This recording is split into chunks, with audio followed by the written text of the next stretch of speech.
Monster Hunter is an intense game where you do all sorts of hunting of monsters and stuff. And cooking, where you'll be tasked to fight bigger and bigger monsters that are wrecking up the ecosystem. And fishing. You will also take the hides of those monsters and make some really cool looking armors and weapons. Did I mention cooking?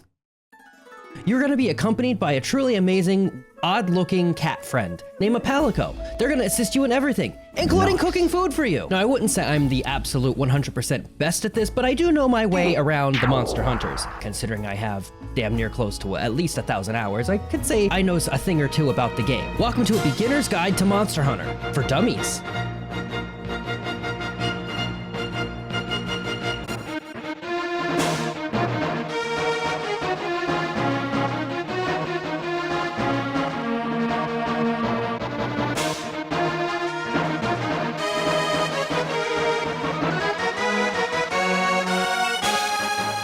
Now, as a beginner, there's a lot of things you gotta look at, because they throw a whole lot of stuff at you and it's very overwhelming.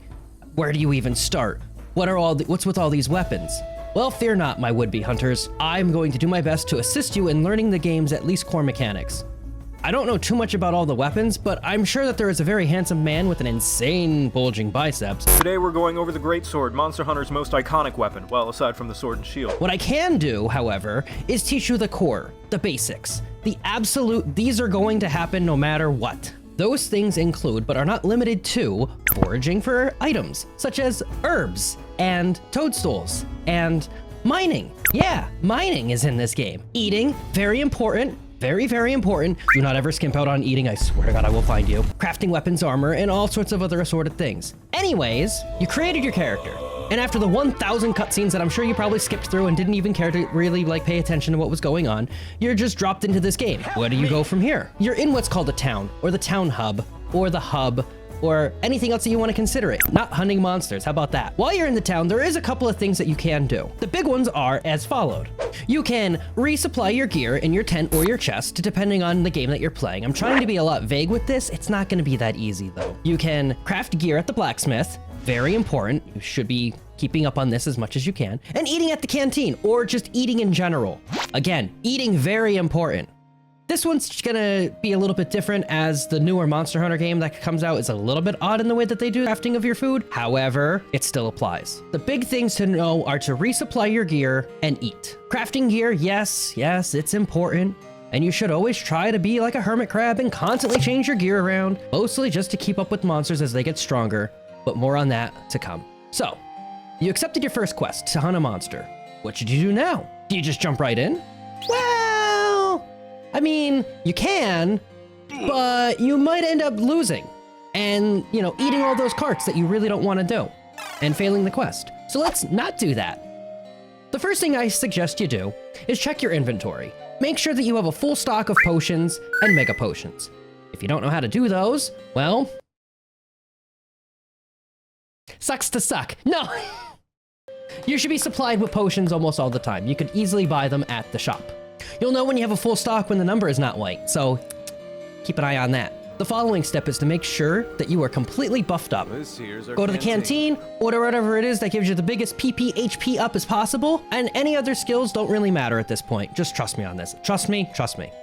Worry about that once the core foundations are down. Chef's Choice is a premier option for eating, as it always gives you max HP and stamina boost, which is the primary things you want. Now, you're all fed, ready for your hunt.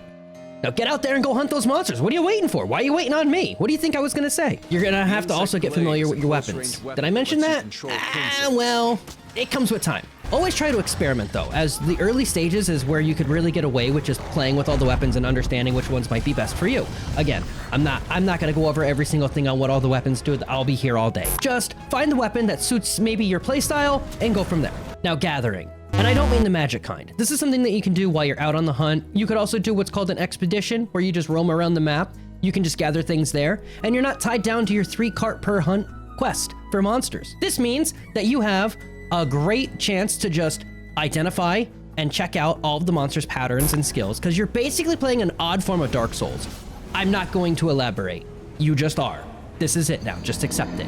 Okay, finally, you manage to defeat the monster and you get yourself some of that juicy monster material after you carve it up. So what do you do with it? That's probably what's next on your mind, right? This is where I'm going to tell you about the blacksmith. That second thing that I told you was very important, but I didn't want to talk about just yet. Yeah, well, now we're talking about it. So you better get used to the smell of soot, molting metal, and talking to this burly man, or, you know, talking to just some pretty lady, because you know that's always a thing. They're gonna be the ones to give you your upgrades and make your armor. I'll start off with the armor. This is the easiest one. The main thing is to not actually look at that silly little defense stat, as it can be a little eluding. It is mostly for those great skills. For now, the only ones you should focus on are vitality, as it will help give you that bigger HP bar. And that is very important. The more hits you could take, the easier it is. Yes, granted, you can say that there is an argument for defense, but you're gonna have to spend a lot of materials to do that, and if you're just starting off, you wanna save as many of those materials as possible for your better gear later. I promise. All other stats are secondary in comparison to vitality, as being able to take a few hits actually matters the most. Now for weapons. Okay, weapons is a little tricky. Which ones are good? Which is the one best for you? Well, each individual weapon type is different for what they want per se. But I can say that generally you want high sharpness, really high sharpness. The more colors you have on that sharpness bar, the better. So you are looking for the entire rainbow. I promise, that's the way to do it. High damage and affinity is next. Affinity is more like critting. We don't need to worry about that as much. However, higher damage is always just good, right? You know, you see big PP number on your weapon, you're gonna do big PP number when you hit the monster. That's pretty easiest. To generalize and sum this up really quickly, you're gonna want to go sharpness into damage into affinity. That's the way that you want to do things. In that order! Trust me. You don't want to be bouncing off the monster with all your attacks. So what do you do now? Talk to your handler, talk to the quest board, get out there, go on another expedition, repeat this process. Now that you got all that out of the way, what are you doing here? I just gave you everything you need to know. Do you think there was anything else? No, this is it. This is it. There you go. There's your core mechanics right there. Bam, all laid out in front of you. Make sure you eat, make sure you check your blacksmith every once in a while, make sure you're always fully stocked up on gear, specifically the potions. Go, get out of here. Get lost. Maybe I'll talk about traps and stuff later, and maybe the Elder Melder. I don't know. Get out of here.